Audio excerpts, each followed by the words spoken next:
welcome back to Hockey Business and More. I'm Zach. Sam. Rob's not here today. At the bus station because he's a dumb mother. We don't really have a lot of time today to be recording. We're heading to the Oil Kings game, which we're very hyped for. Hopefully you guys are too, because we're going to vlog, and it's a teddy bear toss, and assuming the Oil Kings don't get shut out. Yeah. Should be pretty cool. So yeah.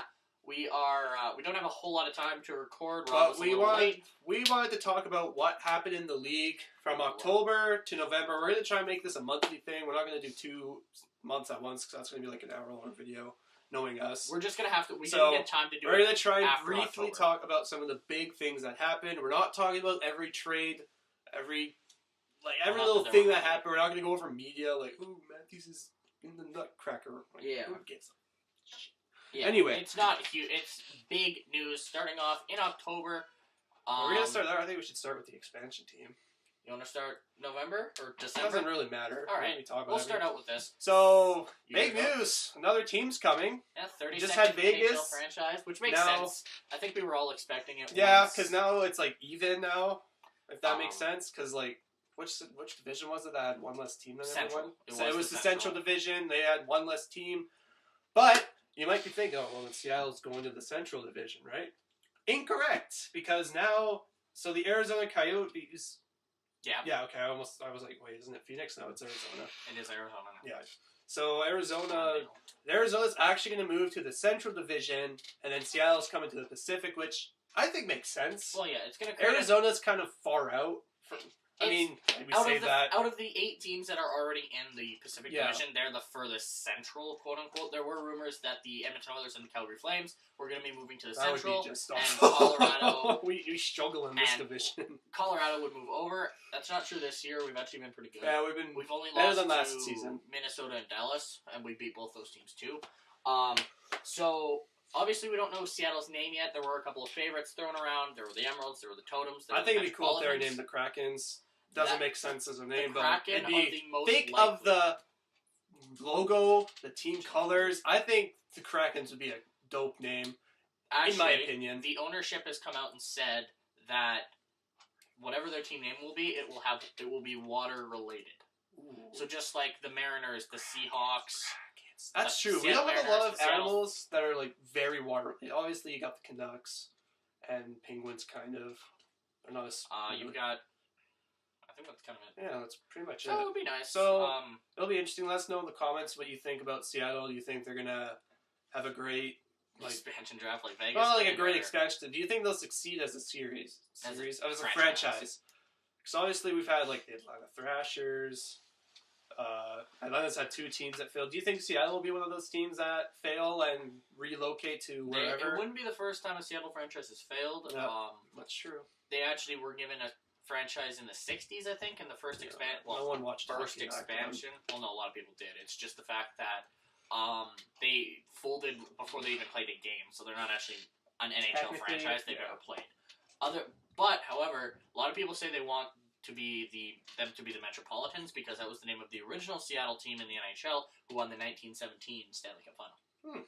They were the first American if they were in the Metropolitan team, yeah, but because of no, I think the issue with that is the Metropolitan Division. But I digress. Yeah. Moving on, we've got 4 coaching changes in this league. One of them from our team, so we'll probably discuss that one first because we have more to say about it. Todd McClellan was fired by GM Peter Chiarelli, and actually that was a good change. So it's worked out thus far. What was it? November? I don't remember. Or something. No, it was earlier than that. I think it was like a week earlier. Ahead of a game against the San Jose Sharks. I found that out while I was in bed, just because this is my room. Obviously, we have a new setup. Yeah, we're kind of in a new area because we have no idea how the audio might be because this is a much smaller room. So literally, the door is like right there. So we apologize if it's shitty audio. Maybe if it's better, let us know. We might find a way to record fit Rob in here because this is a very small room. Just plant Rob's head. If you follow my Instagram. Yeah, we'll just cut a hole and he can go back there. Yeah. Or he can come through the roof. Anyway, I was kind of surprised at first. Sam's knocking paintings over. You saw it. I only had it there so you could see it. Anyway. It was a shock. I was writing a French essay and my phone goes off and I look and I'm like, Todd out, Ken in. I'm like, huh? So I look at it.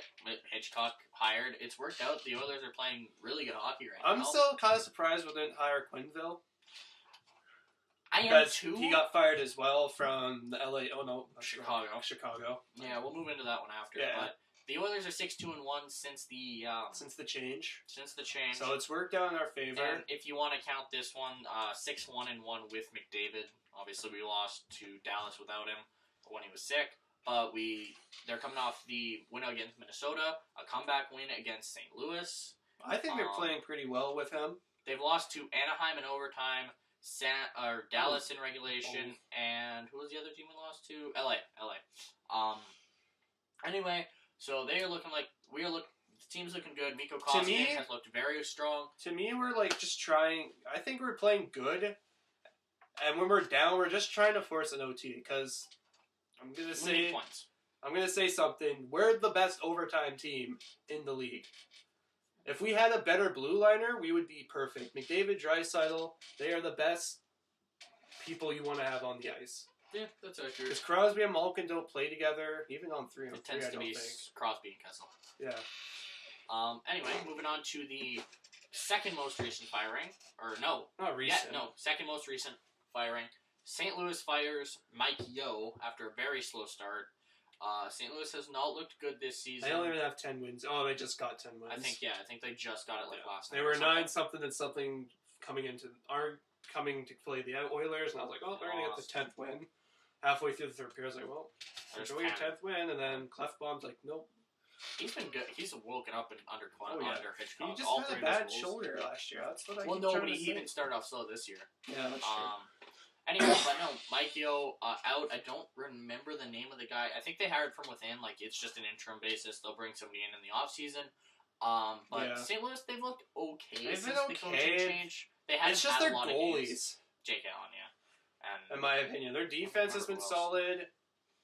Their offense is pretty good, I guess. I don't know. I don't watch St. Louis. Tarasenko's a beast. Ryan O'Reilly has been really good for them. But no. Patty Maroon. Yeah. Traitor. Whatever.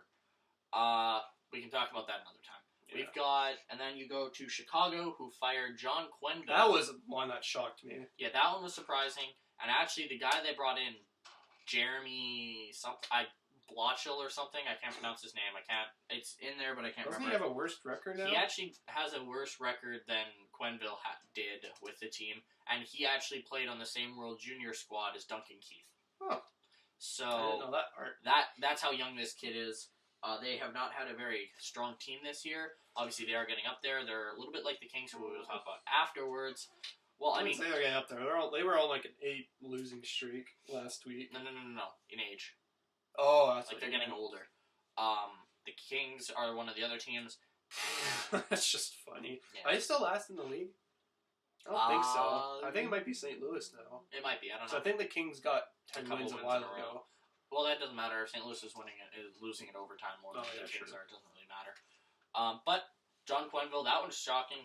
I'm kind of surprised we didn't bring him. I'm kind of surprised. But right now, not really hating the choice because Hitchcock's doing pretty good with us. I think realistically, we needed a defensive-minded coach, and that's what Hitchcock has been his entire career. Yeah, that's true. But it's kind of funny. And apparently he works better with younger guys. He does. That's why Puljujarvi's up. Funnily enough, when he was with like St. Louis and Dallas the last couple of years, it was like, I don't like playing against these teams because this brand of hockey they play is so boring. But now we're playing it and I'm all over it because we're doing well, and now I understand why other people like Hitchcock so much. Last firing we got to talk about is John Stevens getting fired by the LA Kings. That was needed. The Kings have been very well. Okay, the issue is it's a little bit like the Edmonton thing. I feel like the coach was the last fall guy before the jam goes. Yeah. Because this team has not been strong. They, for whatever reason, despite their age, like they are the oldest team in the NHL by far. Really? It's not Chicago? No. Well, dude, come on. Ilya Kovalchuk adds like 4 years onto that already. That's true. And like Dustin Brown, Alexei Kopitar, Marian Gaborik, Drew Doughty's, I think their one of their younger defensemen, Forbert. They've got some good pieces. Doughty's not 30, I know that. No, I know. He's in his 20s. But he's late 20s. Yeah, I think he turns 30 in 2019. I think so too. But realistically, looking at that team, if you trade... I think the GM should have been fired first. Probably. But I think the way they got to do this is they got to, in my opinion, trade deadline gets there, take on salary for hold back some salary from Kopitar, Gaborik, guys like that. Trade them for picks, prospects, stuff like that. Yeah. It's the only way to get better. I think it was a big mistake signing guys coming up 30 to 8-year contracts. Yeah. How much? Doesn't Kopitar still have 6 years? No, he's only got 4 or something. I don't know. And he's 31, 32 already. But he's still playing pretty good hockey. Oh yeah, I'm not saying he's a bad player. I'd take him. If we could bit. get him for free, I'd be all over it. Well, yeah, why wouldn't you? Well, yeah, we don't need centers though. No, definitely not. We need wingers. So you want to move into? There weren't many trades in the first 2 months. There weren't a lot of big trades. There's a lot of smaller trades. Okay, let's start with the 2 from the Oilers. Yeah, of course. The Edmonton Oilers brought in Ryan Spooner for Ryan Strome, so that was a very interesting move. Spooner has more points since the trade than Strome does, so I mean that's true. They're similar in age. Granted, Spooner has 2. But salary is very similar. No, it's similar. It's exact because New York. Oh yeah, did they retrain? Yeah, they retained salary on Spooner, so that we're paying the exact same amount. I was kind of happy to see Spooner come in because I was always kind of a fan of him. I watching him in Boston and Rangers. I didn't think he was a god, but no, he was decent. In 2011 when Boston was winning the cup, all my friend talked about was Spooner. Was Spooner on the team that year? Yeah, he was. He's 26. Shirley drafted him. Of course. That's why he's here. And the other one, Chris Weidman from Ottawa, who was actually involved in, we forgot about this one, the Uber scandal from about a month ago. We'll talk about that in a bit. Yeah, Weidman for a 6th It's negotiable. It's a negotiable trade because I think if he plays a certain amount of games and gets 20 plus points, they get a better pick. Yeah. He hasn't played in our last 3-4 games. Yeah, but they don't actually get the better pick. I think it's something to do with I don't remember. It's not our pick anyway though. Yeah. It's St. Louis's who we got in the Yerbick deal, which the more I look at it, we basically just got Yerbick for Weidman, which I think is a good deal. Yeah. He hasn't been great. He showed up, but we needed a right-handed defenseman, and with Bouchard, we can't call him up anymore, can we? No, we can't. Yeah, with Bouchard being sent down, he's out of the question. For some reason, we're not giving Bear a chance, and I thought he played pretty okay in the last few... Oh, did he? He got hurt in the AHL, so he's been playing down there to get back up to speed. Gotcha. I'd give him a few more... The way the team's playing, I don't think we need to call him up. Let him have fun down in Bakersfield with the kids. Yeah. But, he's still young. He's only 22. And I know that because in NHL 18, did a franchise with the Oilers, and I traded Sekera and someone else for a first draft pick. Of course you did. And it was offered. And a young player who had good potential. Anyway, I digress. We digress. I liked Bear a lot last year. He obviously good. made mistakes, but I said, he's young. Early 20s, got plenty of time to grow. Which is why I think we have to keep him in the AHL. Yeah, for sure. A lot of people have been saying Benning has been bad, but he's looked okay. Actually, he's been pretty okay this year. He's been shooting the puck At the very start of the season, I was like, oh my god, Benning is trash. Send him down, bring up Bear. That'd be a much better trade. But, as of recently, I'm like, okay, you know what? He's a good third pairing. I feel like he's more confident. Who is it? Gravel, is he? I think Gravel's playing pretty decent as well. He was a good signing, actually. But moving on. The biggest trade to come out of the last 2 months is between Chicago and Arizona, who they seem to make a trade every 2 months. It's kind of random. Keep talking. It was Dylan Strome and Brandon Pierlini from the Arizona Coyotes to the Chicago Blackhawks in exchange for Nick Schmaltz and somebody else. I think it was a pick or something. It might have just been Schmaltz. So Schmaltz gets a bit of a change. That's not too surprising to me because I really do think Strome is a bust.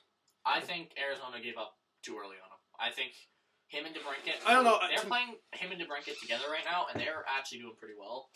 They played together in junior. Well, there you go. So, pretty good. Schmaltz I haven't seen a lot of since he got to Arizona. I hope it works out for both sides. They're both kind of underachieving, so... I think Arizona's doing pretty well right now. They are just ahead of the Kings for second last. Yeah. In our division, but... Oh, really? Well, they dropped. I remember looking at the standings a few days ago, and they were top 4 or something. Yeah, but that changes so often. Look at Vancouver.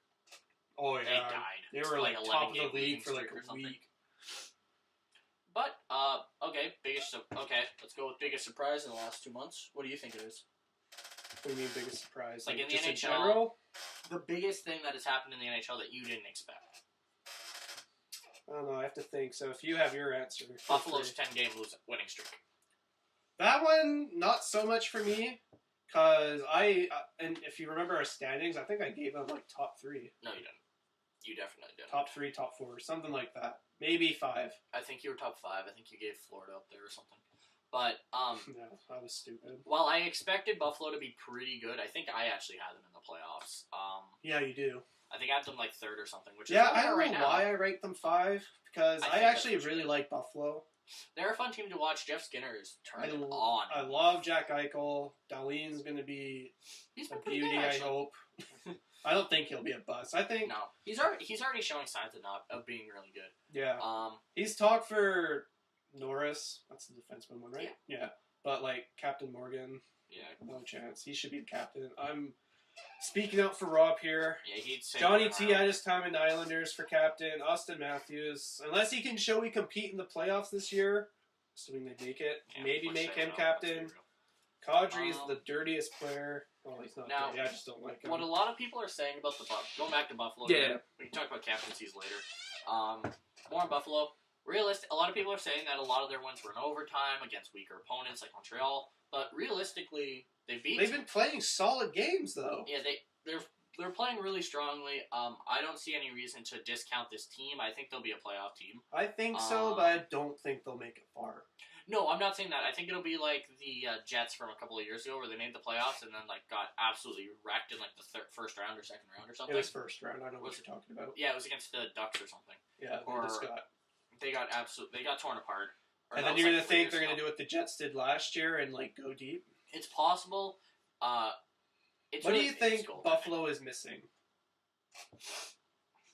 Because I think their forwards are good. I think they have good depth. I think it's their defense. Like, yes, they have Darlene, but he's young. Ristolainen's good. Sick over Burns. Oh, yeah. See you later. But, so, let's pause this here. We're going to cut this video short here. We're going to continue it in part 2. So make sure to check that one out. We'll drop that pretty close together. Yeah. But, thank you guys for watching. Yeah. We're Hockey Business and More. I'm Zach. Sam. We're signing off for Rob. Oh, I'm Rob. Oh, yeah. Yeah, we'll let you in a minute. We'll sign off for Rob. See you guys in the next one. Peace. Bye.